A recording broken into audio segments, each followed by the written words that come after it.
재미와 감동 있는 만남. 감동과 재미가 있는 만남. 오늘이 만나쇼. 오늘이 만나쇼 박기호 교수님 편 2부가 시작됩니다. 마음에 주어지더라고. 예. 근데 나를 광활한 곳에 세우셨도다. He set me in a broad place.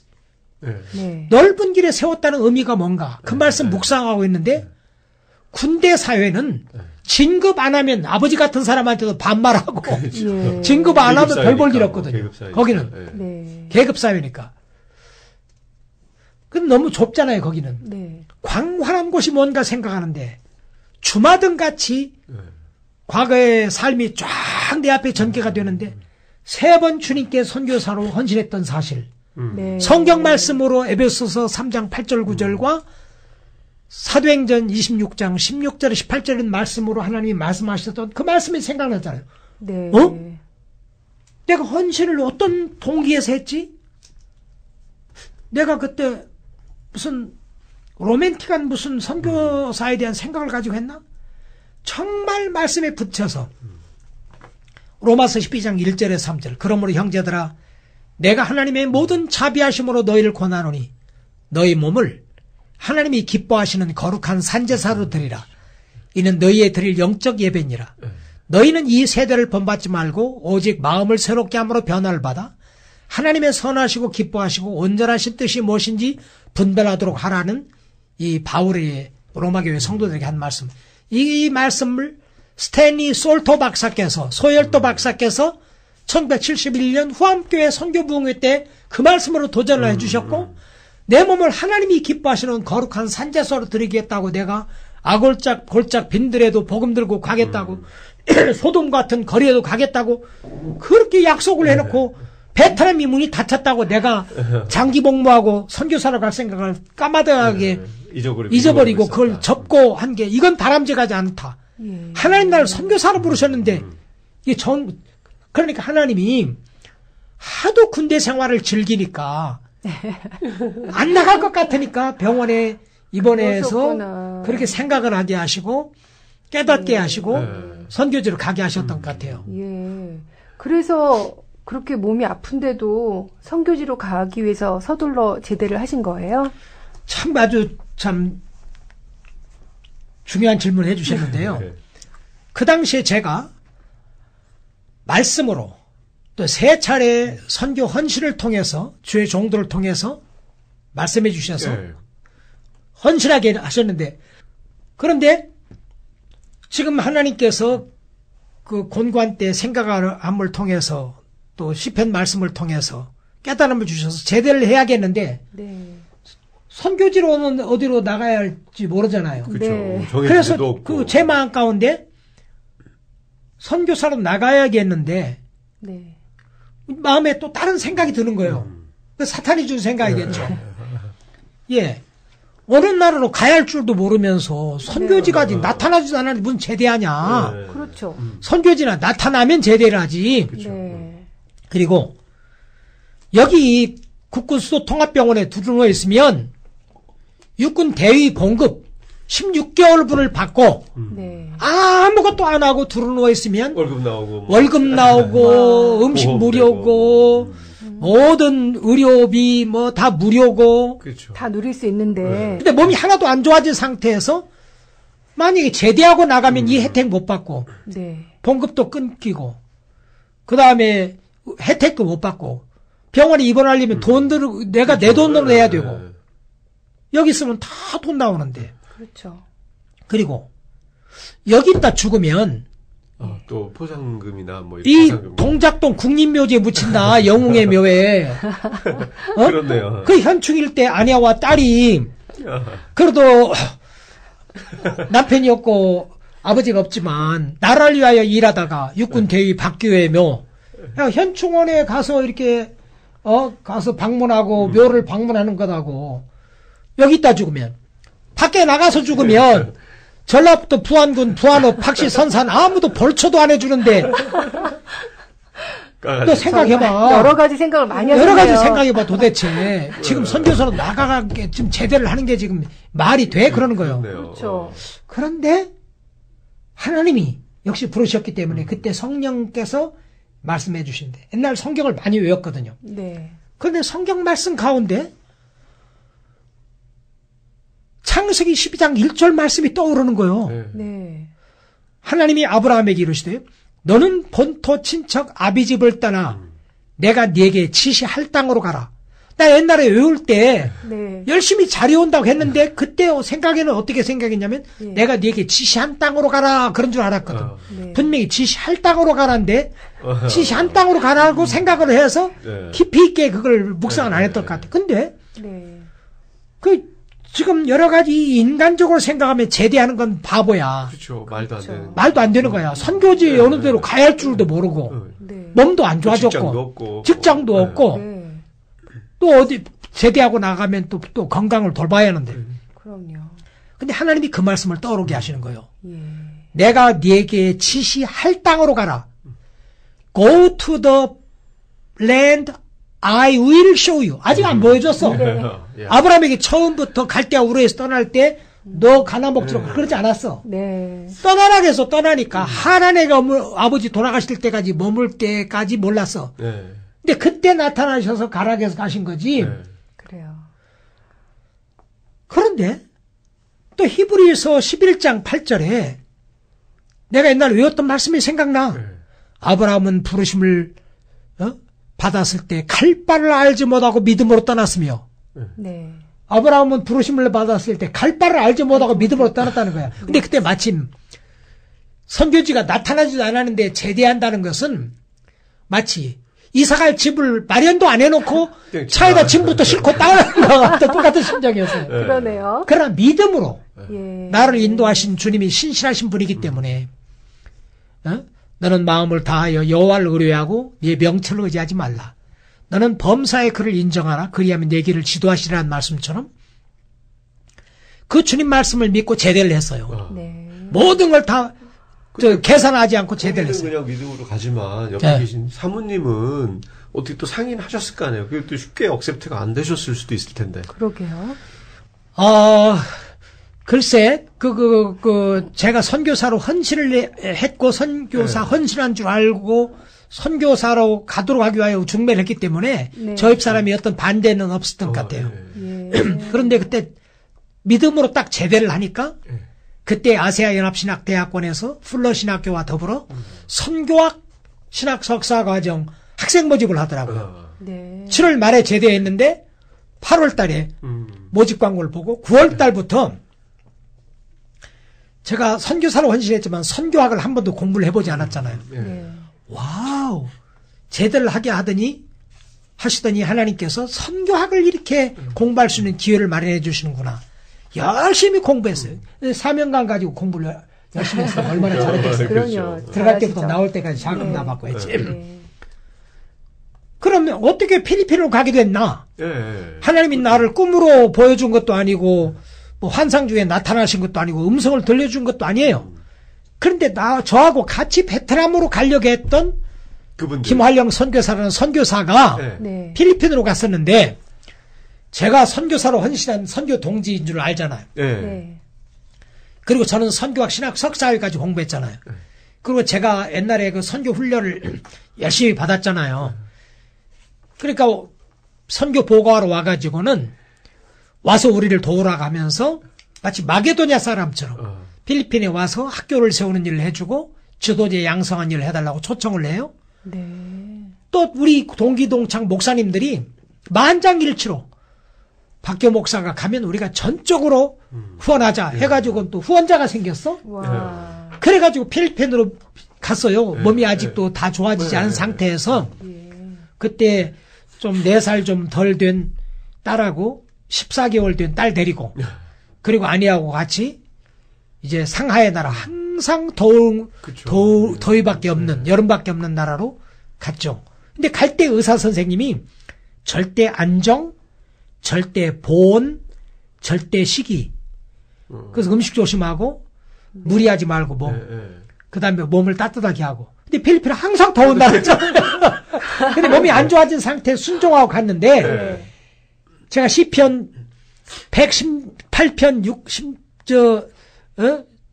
118편 6절 말씀 읽을 때 확신이 왔다 했잖아요. 네. 하나님 내 질병을 고쳐줄 것이다. 예. 네. 필리핀에 사역하는 동안에 절대 안정은 할 수 없었어요. 그렇죠. 뭐 보호는 됐지. 예, 저절로. 그런데 하나님이 100% 저의 신장 기능을 고쳐주셨어요. 고쳐주셨어요. 와, 회복시켜 주셨어요. 멋있어요. 그리고 하나님이 또 제가 그 가난한 농부 아들이 어떻게 미국에 와서 유학을 할 수 있겠어요.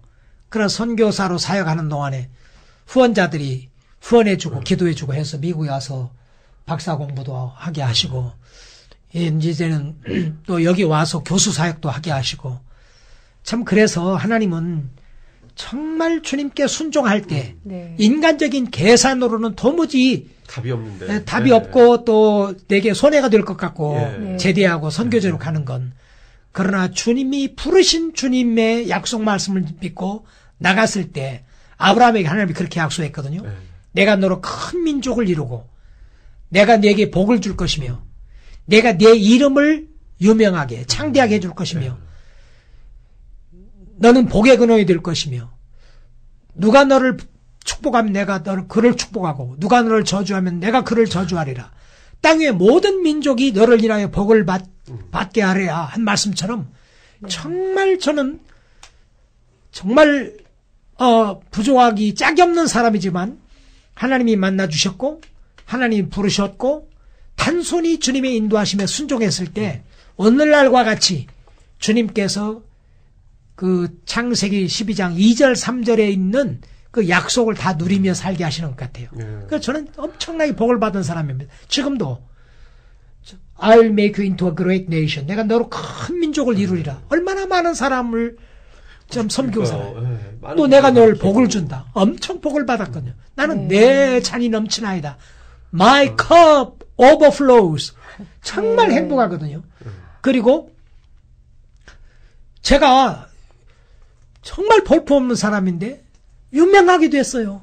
유명하시죠. 선교사, 선교에 헌신된 사람들은 웬만한 사람들은 다 알고 네. I'll make your name great 한 것처럼 그 다음에 또 축복의 통로로 삼으셔서 네. 내 가족들에게 그렇네요, 정말. 주위에 있는 사람들에게 축복이 되게 하시고 보호하고 계시고 그 다음에 땅 위의 모든 민족이 너를 인하여 복을 받으리라 한 말씀처럼 저는 지금 플로에서 한 주간 집중 강의하고 세계 각곳을 다니면서 사역을 하고 있거든요. 네.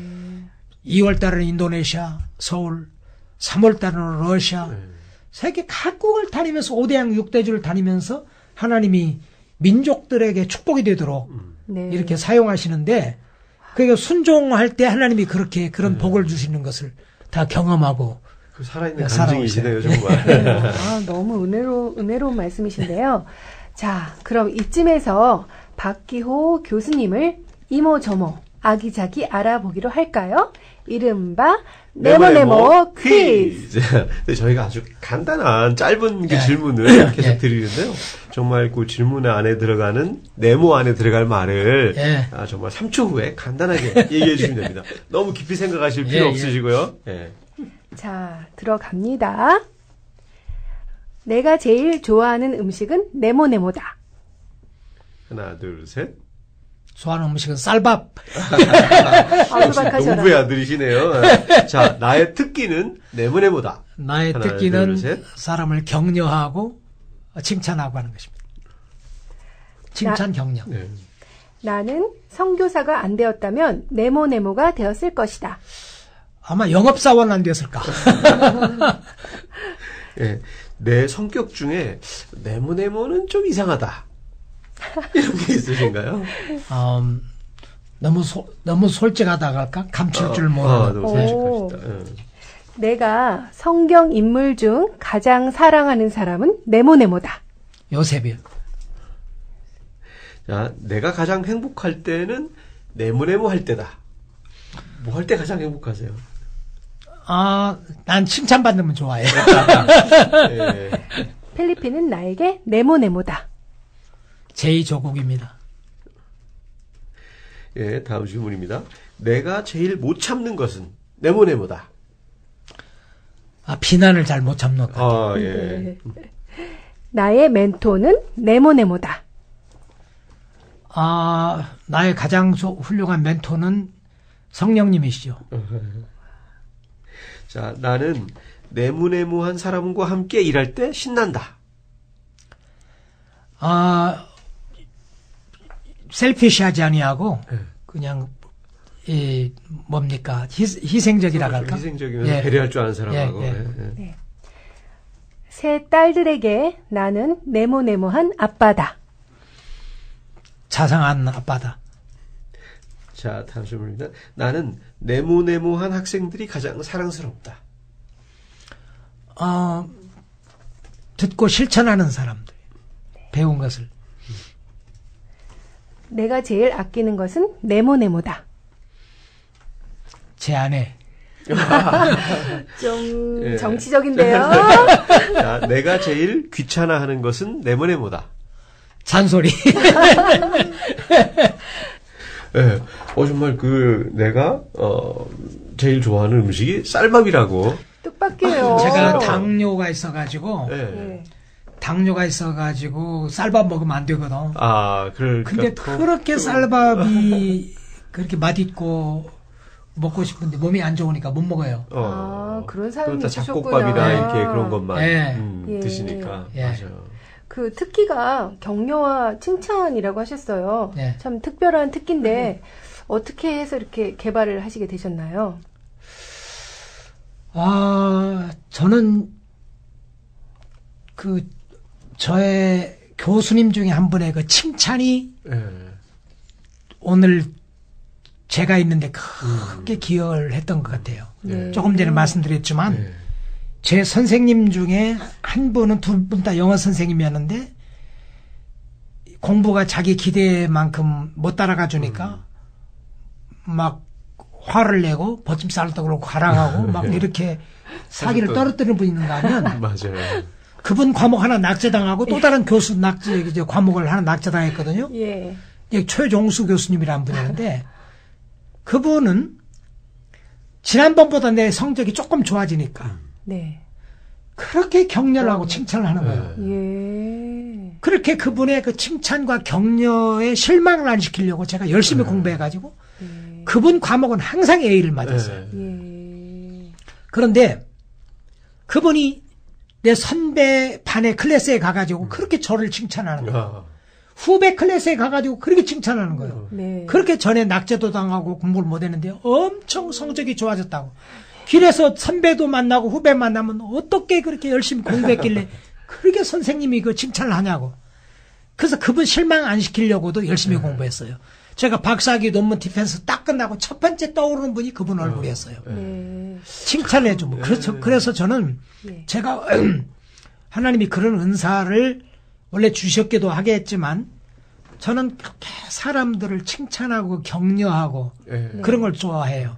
예. 그래서 사람이 10가지 중에 7가지 잘못하고 3가지 잘하는 거 있으면 3가지 잘하는 걸 자꾸 얘기하면 그분이 점점 좋아가지고 자꾸 17가지 잘하고 3가지 잘못하고 잘못한 거 자꾸 얘기하면 그거 사람이 사기가 떨어지거든요. 그렇죠. 그래서 저는 주위에 있는 사람들에게 그렇게 해요.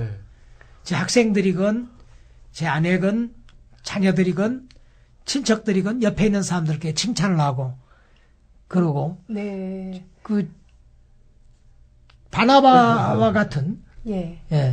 격려하는 맞아요. 그렇죠. 저도 저희 아내가 처음에 요리를 되게 못했었거든요. 네? 근데 요거 그 중에 하나 혹시 잘하는 게 좀 있더라고요. 그러고 요거 잘한다 하니까 점점 나아지고 그랬던 것 같아요. 맞아요. 네. 선교사가 안 되었다면 영업사원이 되셨을 거라고 하셨는데 말씀을 잘하셔서 그러신가요? 저는 생균 한국말로는 다혈질이라고 하는데 사람이 4가지 기질 있잖아요. 네. 다혈질, 담즙질, 우울질, 네. 점액질 있잖아요.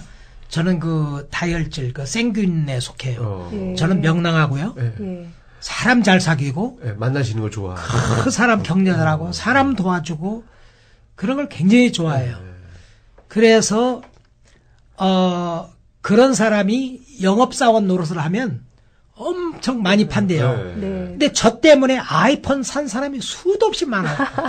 애플에서 저한테 그게 저 표창장이라도. 표창을 취할 거예요. 예. 강준민 목사님, 박이민 목사님을 비롯해가지고 만나실 때마다. 수많은 분들이 나 때문에 아이폰 사고, 나 때문에 아이패드 사고 다 그렇게 하셨거든. 예, 그러니까 설득력이 있으신가 그렇게 봐요. 전도도 그냥 내가 예수님을 믿고 좋으면 그냥 그 열정적으로 열정이. 하고, 내가 뭐 좋은 거 있잖아요. 예. 네. 좋은 거 있으면 얘기하고 얼마나 알려주고 그냥 그 막. 적극적으로 알려주고 이렇게 해서 예. 사람들이 그래서 제가 그러니까 학생 모집, 네. 모금 어. 뭐 이런 걸 잘해요. 예. 근데 사실 선교사가 복음을 전하는 영업사원이라고 그렇죠. 볼 수 있잖아요.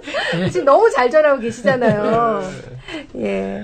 맞아요. 그런 것들이 이제 그 아까 뭐 이 칭찬하는 거 격려하고 칭찬 그다음에 내가 칭찬 받을 때 행복하고 또 좀 힘들고 예. 이 다 연결이 돼 있으시면서 남을 잘 격려하고 칭찬받고 칭찬 잘하고 하시는 분들이 당연히 이게 영업하고도 왜냐면 사람 마음이 다 그 칭찬을 하면 정말 고래도 춤춘다고 한 것처럼 상대방의 마음을 움직이게 되잖아요. 예. 예, 그러니까 사실 당연히 어떤 전달력이 올라가고 그러시는 것 같아요. 다 연결이 돼 있는 것 같아요. 참 이상하더라고요.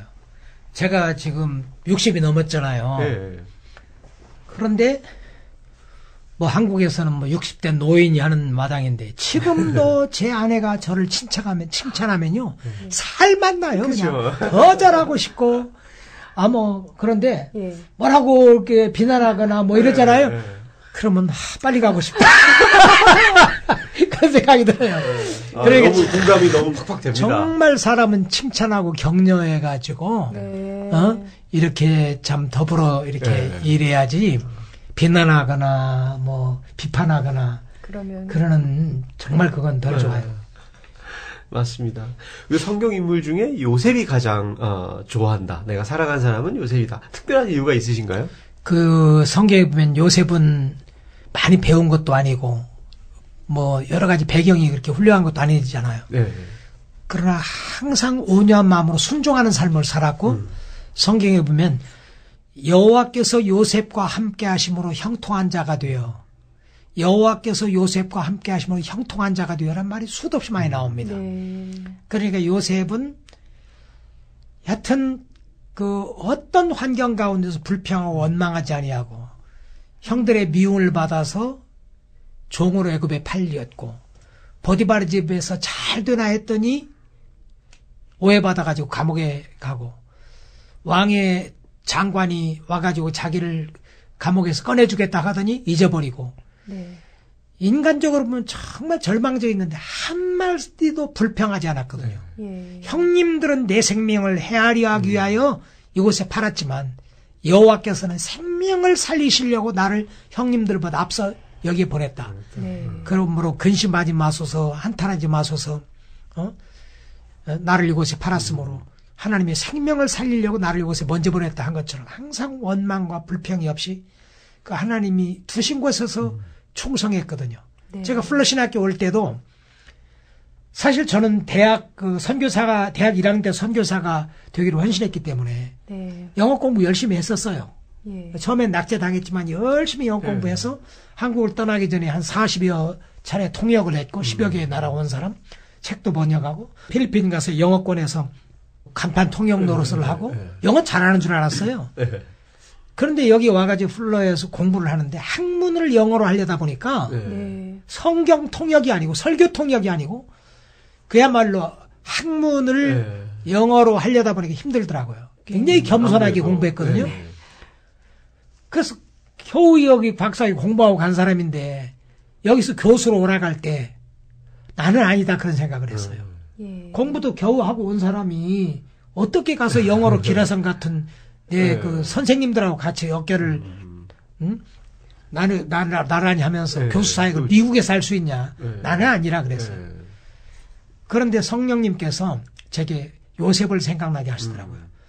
여호와께서 요셉과 함께 하심으로 그가 형통한 자가 되어 여호와께서 요셉과 함께 하심으로 그가 형통한 자가 되어 그 요셉은 종으로 팔려갔잖아요. 그렇죠.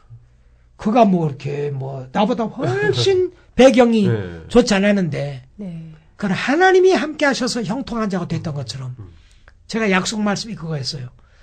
내가 정말 처음에는 나 아닙니다 했는데 학교에서 그렇게 오라가는데 참 하나님이 함께 하시면 할 수 있다는 생각 가지고 왔는데 하나님이 지난 18년 동안 좀 플로에서 교수사회가 하게 하셨고 네. 또 영어가 모국어가 아니고 문화가 내 문화가 아니지만 지금까지 참 맡기신 사역들을 감당하게 해오셨고 하나님이 저를 통해서 또 우리 한국인 클래스들을 축복해 주시고 한국의 선교운동에 또 일조하게 해주셔서 얼마나 감사한지 모르겠어요. 정말 감사하네요. 나의 멘토는 성령님이라고 하셨어요. 네. 저희가 주변에 멘토 있으신 분들한테는 무슨 일 있으면 전화하잖아요. 네. 성령님은 전화하면 잘 받아주시나요?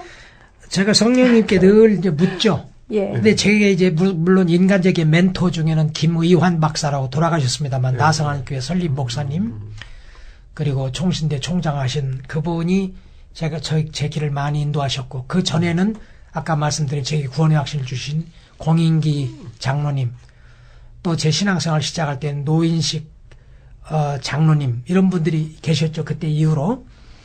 그러나 지금은 여러 사람들 심지어 선배, 동료, 후배 또 인간적으로 보면 여러 사람들 중에서도 가장 꼽으라고 하면 제 아내 제가 제 삶에 가장 큰 영향을 많이 주었죠. 네.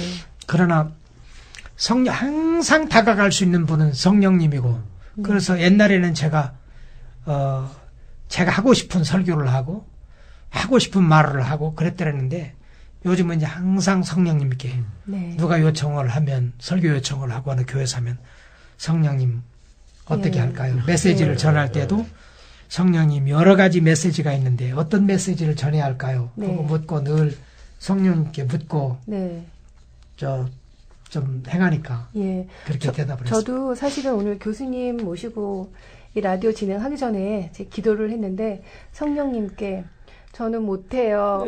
무식해요. 성령님 인도하여 주세요. 그렇게 기도를 했는데 제가 지금 그 기도 응답을 받은 게 느껴지는 게 이 시간이 너무 편하고 그다음에 하시는 말씀이 귀에 쏙쏙 들어오고 정말 저를 위해서 성령님이 준비해 두신 분이 이 자리에 계신 것 같아서 제가 너무 감사하고 역시 성령님은 저에게도 멘토가 되실 수 있는 분이시네요.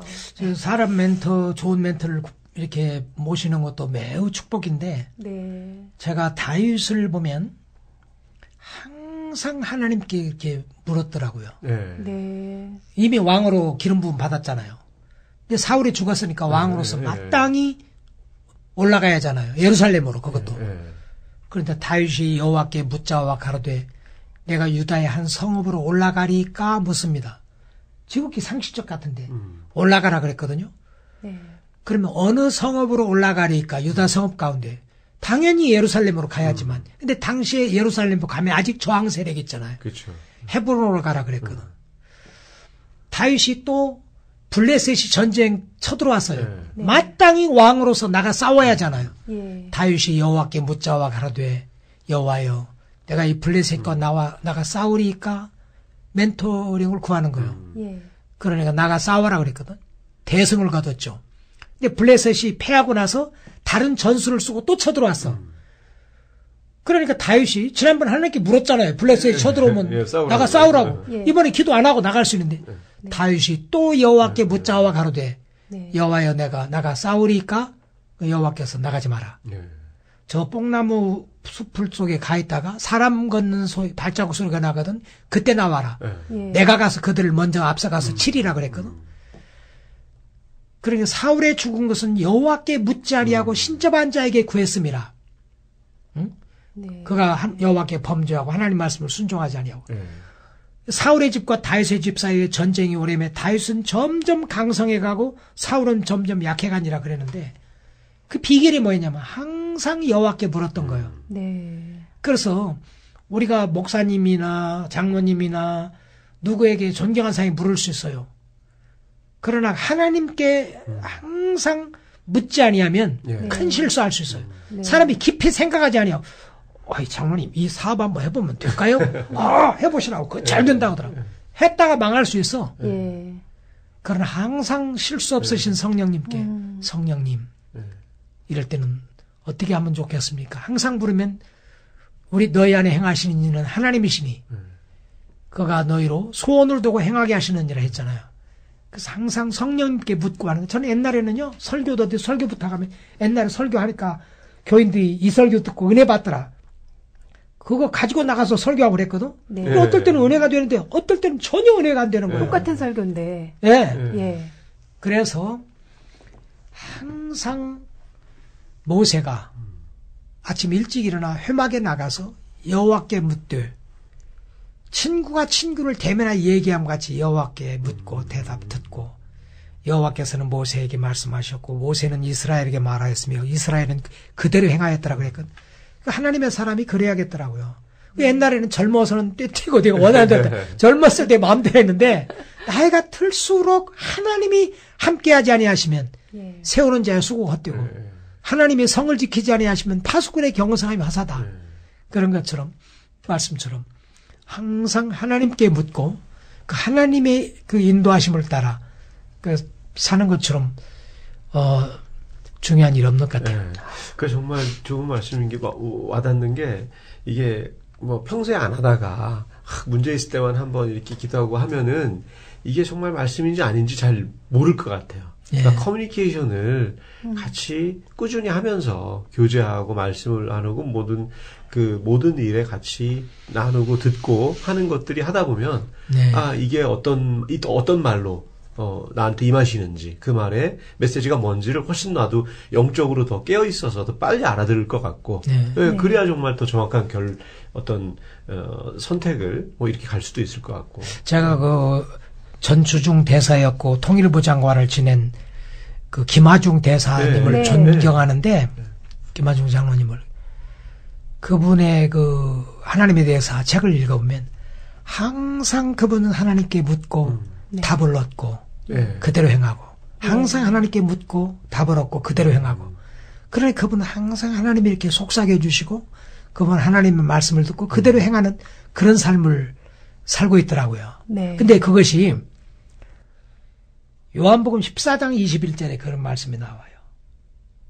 나의 계명을 가지고 지키는 자라야 나를 사랑하는 자니 나를 사랑하는 자는 내 아버지께 사랑을 받을 것이요 나도 그를 사랑하여 그에게 나를 나타내리라.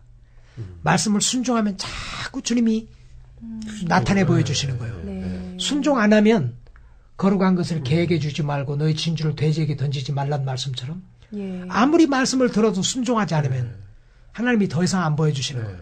그러니까 순종하는 삶을 살 때는 그렇게 달고 오묘했던 목사님의 설교, 그 성경 말씀이 말씀 듣고도 순종하지 아니하면 그저 전혀 은혜가 안 될 때가 있거든요. 네, 교수님 지금 계속 얘기하시면서 교수님께 굉장히 중요한 화두가 지금 순종이신 것 같아요. 근데 저는 순종이 너무 어려워서 하기 싫을 때가 많은데 꼭 해야 되나요? 네. 하나님은 그 너희 안에 행하시는 이는 하나님이시니 자기 기쁘신 뜻을 위하여 너희로 소원을 두고 행하게 하시느니라. 그 말씀이 의욕을 주시죠. 하나님은 순종하고자 하는 소원도 주시고 의욕도 주시고 또 할 수 있는 능력도 주시고. 그럼 하실 수 있게 도와주실 거예요? 그런데 어떨 때는 그렇게 싫잖아요. 그럼 하나님 싫습니다. 네, 그렇게 해도 돼요? 그럼요. 하나님은 우리의 아버지인데 그 아버지가 아이가 아버지한테 떼쓰듯이 싫다고 정말 친밀감을 가지고 그러면 하나님이 달래주시고 또 즐거움을 하게 하시고 잘할 수 있게. 우리 그렇지만 순종하는 삶이 오늘 갑자기 그래 나는 정말 순종해야 되겠다 이렇게 내가 각오해서 하는 게 아니라 내가 정말 말씀 읽고 또 같이 하나님과 계속 교제하고 하다 보면 내 자연스럽게. 마음에 그 순종을 하게끔 하나님이 만들어 주시는 거예요. 그러면요. 그러니까 믿음 생활은 우리가 하는 것 같지만 다 하나님이 행하게 하시거든요. 너희 안에 행하시는 하나님이시니 자기 기쁘신 뜻을 위하여 너희로 소원을 두고 행하게 하시느니라. 할 수 있는 능력도 주신다고요. 네.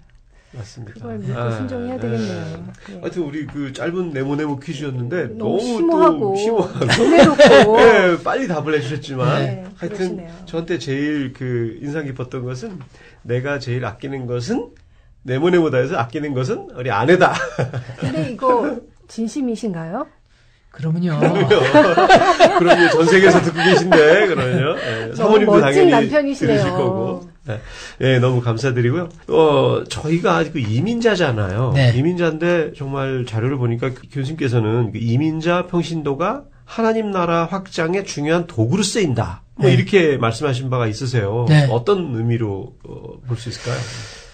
하나님께서는 구약에서나 신약에서나 지금도 정말 이민자들 귀하게 쓰셨고 쓰시고 계세요. 네. 본토 친척 아비 집을 떠나 내가 네게 지시할 땅으로 가라 한 아브라함도 사실은 이민 간 이민 겁니다. 가시죠. 그렇죠. 그리고 그 아들 이삭, 야곱, 요셉, 모세 다 그래요. 그래 구약 성경에 보면 선지자들이 있었습니다. 제사장들이 있었어요. 그러나 하나님은 그들보다도 이민자들을 소중하게 썼어요.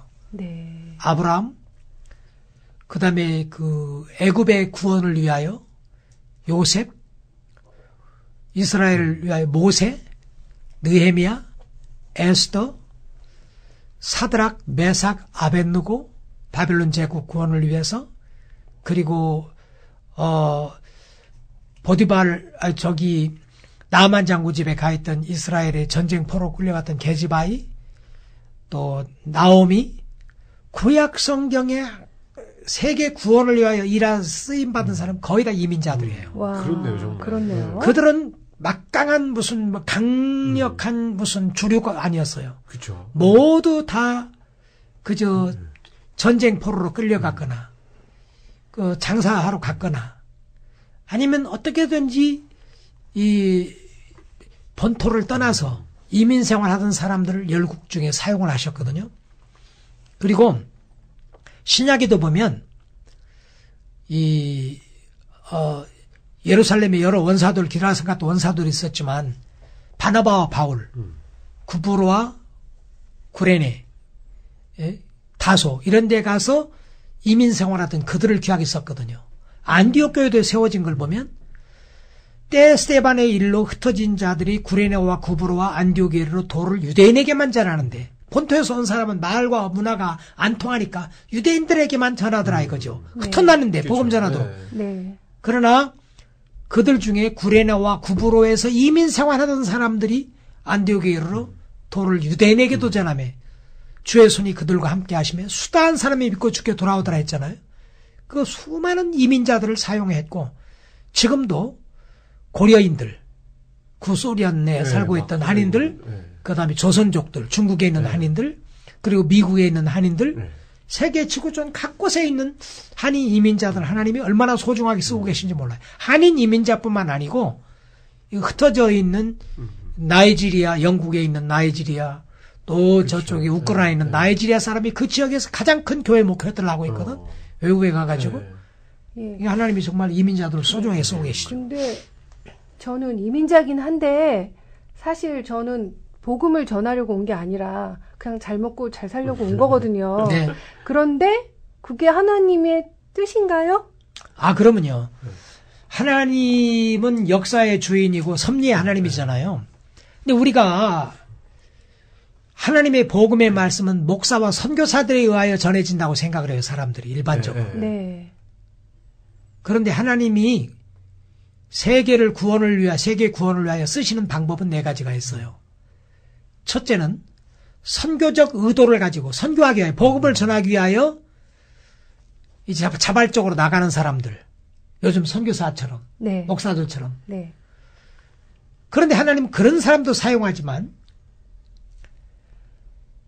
선교적 의도가 없었지만 비자발적으로 나가는 사람들 써요. 예를 들어 요셉이 선교하러 나간 게 요셉이 선교하러 애국 간 거 아니에요. 그렇죠. 미움받아 팔려간 거예요. 그렇죠. 다니엘, 사드락, 메삭, 아벳느고가 바벨론 제국, 페르시아 제국에 선교하러 간 게 아니에요.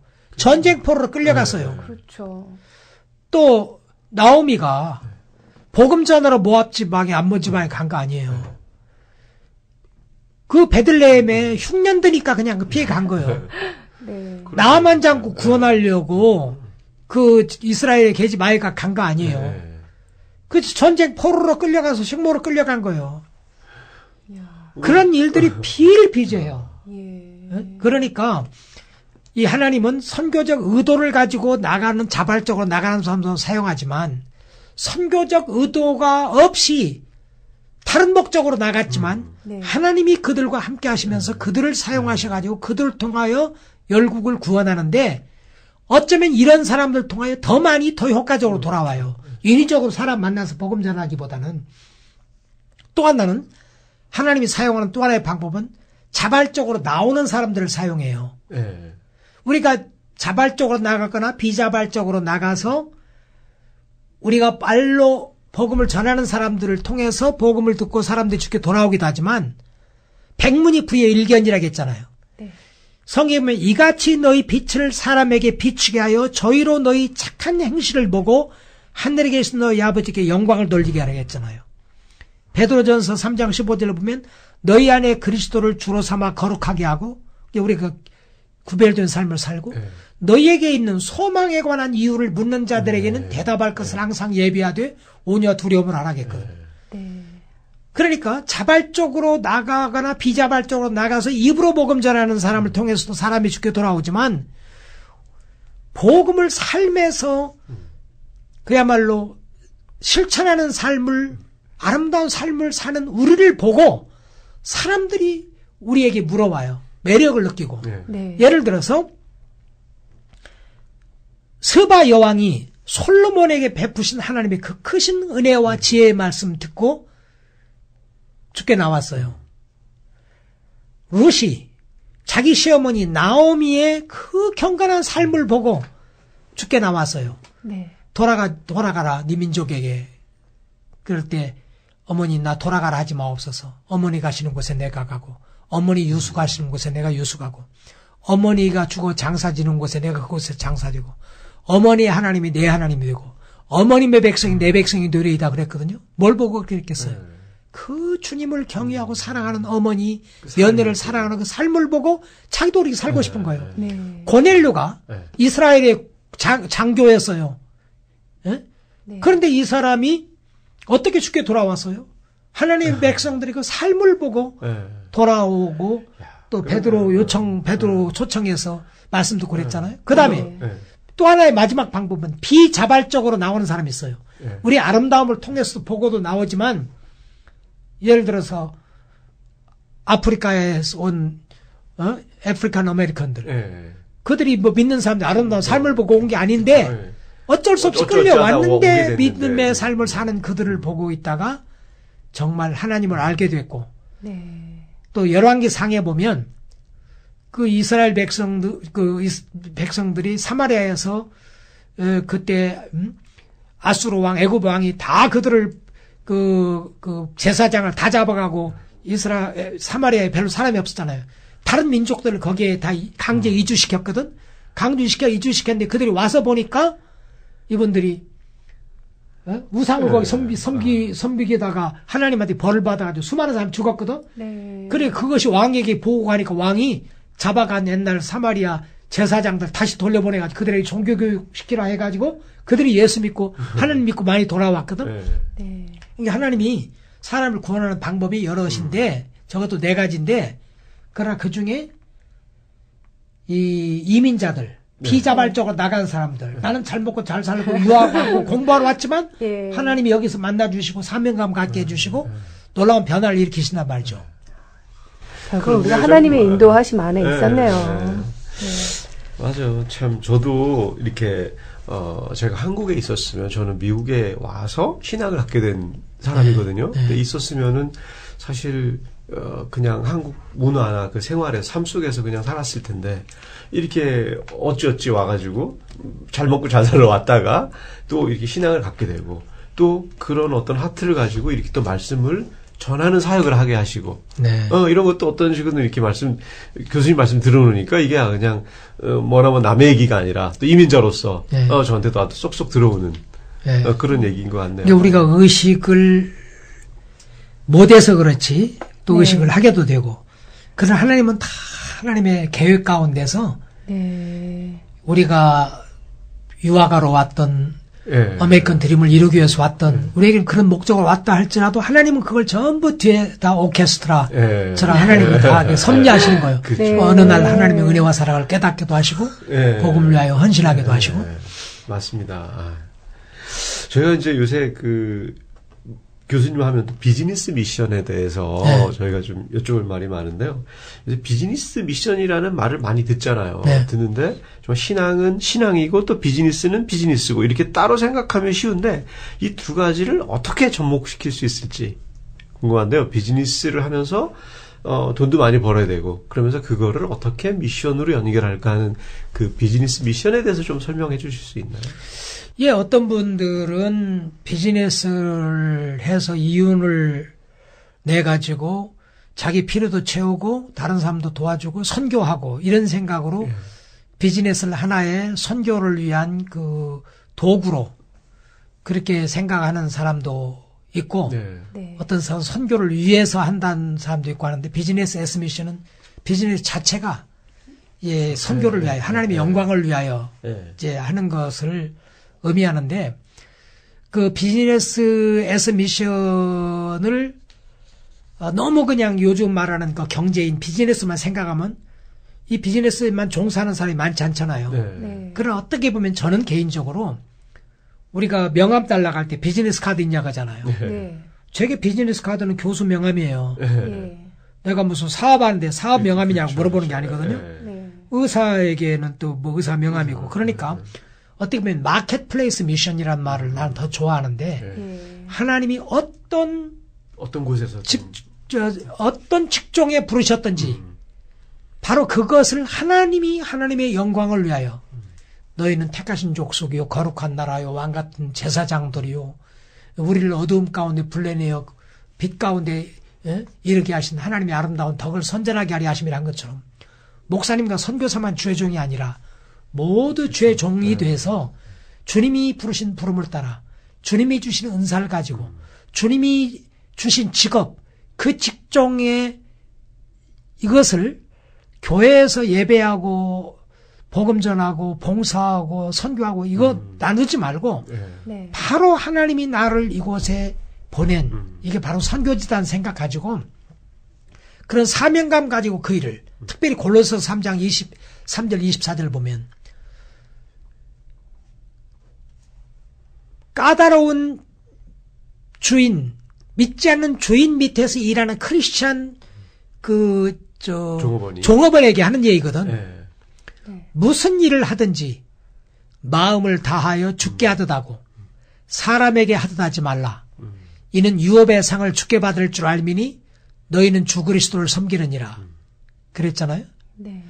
그러니까 많은 사람들이 직장에서 직장 생활하는 것과 학교에서 공부하는 것과 교회에서 봉사하는 것과 이걸 딴 것으로 생각하는데 마치 제사장과 레위인이 선한 사마리 사람 비유해서 예배당에서 제사장으로서 일하는 건 하나님의 일이고 찬양하고 거기서 레위인으로서 일하는 건 하나님의 일이라고 생각하고 그러나 삶의 현장에서는 강도 만난 사람 보고 피하여 지나갔잖아요. 이게 종교생활하고 이게 삶하고 완전히 안 맞고 떨어져 있다고. 근데 너무나 많은 사람들이 직장에서 신의회 조직해가지고 예배도 하고 목사님 모셨다 하는데 직장 생활에서 죽게 하듯이 그 일을 하면서 그렇게 하지 않는 것이 문제예요. 그러니까 믿는 사람이 칭찬을 못 듣거든. 네. 그러니까 비즈니스 에스 미션을 하나님이 나를 부르셔서 두신 그곳에서 무슨 일 하든 그게 믿는 직장이건 믿는 사람이 주인이건 불신자가 주인이건 간에 무슨 일을 하든지 마음을 다하여 죽게 하듯 하고 사람에게 하듯 하지 말라. 이는 유업의 상을 죽게 받을 줄 알미니 너희는 주 그리스도를 섬기느냐. 그것이 주님을 섬기는 거라고. 네. 그리고 그것 때문에 주님으로부터 상을 받는다고요. 교회에서 봉사하고 선교지 가고 함으로 상 받는 게 아니라 물론 거기도 상 있겠지만 불신자의 불신 직장이라 할지라도 거기서 죽게 하듯이 성실하게 하고 주님 앞에서 눈가림식으로 하지 말고 정말 그 직장을 위해서 열심히 일하고 이렇게 할 때 모습을 보일 때 그것이 하나님을 섬기고 하나님의 영광을 받고 그것 때문에 또 그것 때문에 상 받는다는 거예요. 예. 그러니까 우리가 꼭 선교하고 교회에서 봉사해야만 상 받는 게 아니라 내가 나를 두신 그곳에서 하나님이 두신 그곳에서 성실하게 충성스러운 삶을 살고 믿음으로 그걸 행할 때 그것이 상 받을 일이고 그것이 하나님을 섬기는 것이고 그것이 바로 선교라고 생각을 해야 하는 거죠. 그런데 내가 하는 일을 하나님의 일로 생각하고 성심껏 하면 상은 받을 수 있을 것 같은데 돈은 못 벌 것 같지 않나요? 돈 벌고 너무 성경적으로 하면 돈 버는데 좀 애로사항이 생기겠죠, 교수님. 그런데 성경에 보면 특별히 요셉을 오늘이 만나쇼 3부에서 계속됩니다.